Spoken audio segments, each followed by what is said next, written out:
good point. Welcome to this week's edition of the Football Referee, where we try and put wrongs to rights, rights to wrongs, all things related to football. I'm Trevor Gear, and he calls me Bruv. And I'm Emmy Hikins, and he calls me Cuz. Welcome to the football referee. Right, okay, so where better to start than Yeah, Manchester United? Where and better yeah, to start? It's one of the biggest news around, it's one of the biggest news in a long time. Here's something that Wayne Rooney said on BBC Sport about Alexander Isak. He said, I wouldn't play Isak. He hasn't looked ready. This is Wayne Rooney. Now, I remember he did start on Sunday in the match against Manchester United. So, in the match again, yeah, that's right, he did. yeah, what do you make of it? Yeah. What do you make of him? Let's start with him. Well, yeah, I mean, I'm not sure. I mean, Rooney obviously has got a good insight into whether a player looks ready or not, rather more than I have. But I know I can understand Rooney might say that, or anybody might say that, because he doesn't look. Isak doesn't look the player at the moment he was at Newcastle.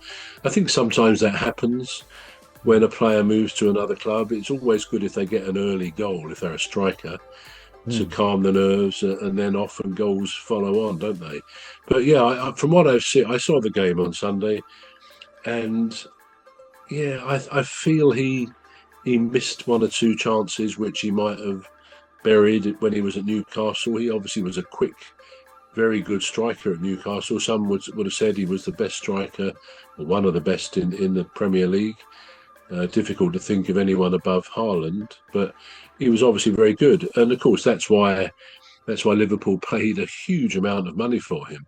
There's something in me which always sort of questions the sense in spending that kind of money on a player. Now, if you're talking about a Ronaldo or a Messi, Mbappe, players who got they're not the potential, they've got it, they've done it, then that's one thing. You know they're going to produce for you, as we believed Haaland would, and he sure has. But I don't know. I mean, you can't say that Isak, he wasn't a young fellow who hadn't really proved himself. He was, but I think there's always a bit of a risk.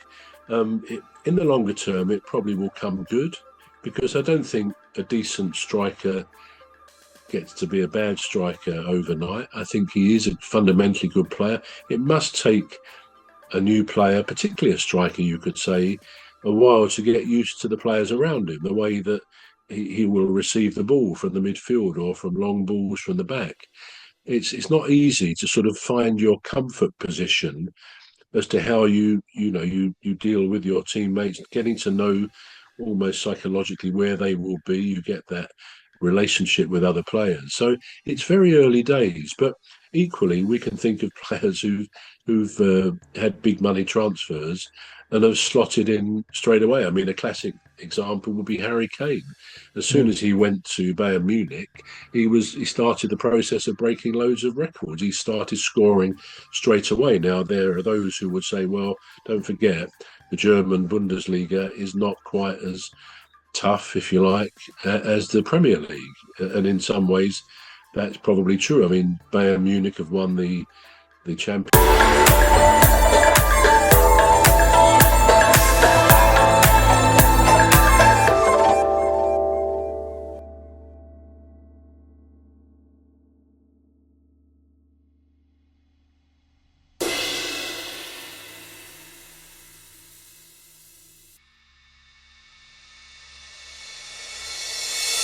Munich have won the championship there for quite a few years running.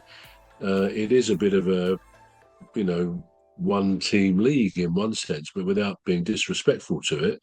Hmm. But some players can move and become good straight away. But yes, I think Isak will need a few goals to get his confidence that he had at Newcastle, and I guess he's conscious of that massive price tag, and that people will start. Well, people probably already, the opposition fans will be saying, "What a waste of money," which Mm, can't help his confidence either. mm, So I don't know. On balance, I never thought he was worth that money anyway. mm, I always recognised he was a good player, but he slotted in to Newcastle, and he found his fame there, if you like.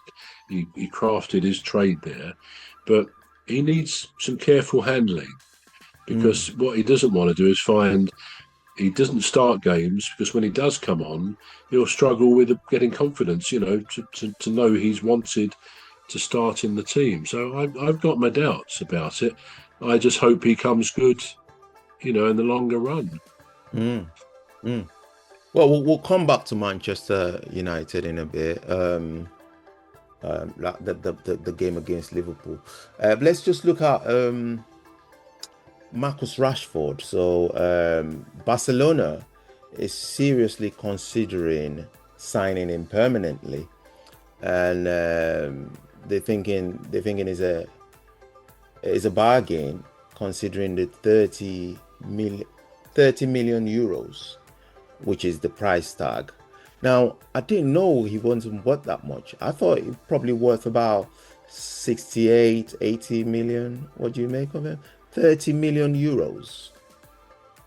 Yeah, it's a difficult one, because personally, if I were Barcelona and I was thinking of it, I guess that's the sort of amount, that's the sort of sum I would think I would want to pay, and not much Uh, more. I think people know that Rashford has got a bit of, in recent times, the last year or two, he's got a checkered situation, a checkered history, really, where mm, he hasn't always been singularly devoted to his job as a footballer, which has yeah. affected his game. And I think I've certainly said before, and I think you may have done, Mm, I felt he was quite fortunate to be included in Thomas Tuchel's England squads, not because he's not up to that quality. I think he used to be, and maybe still will be.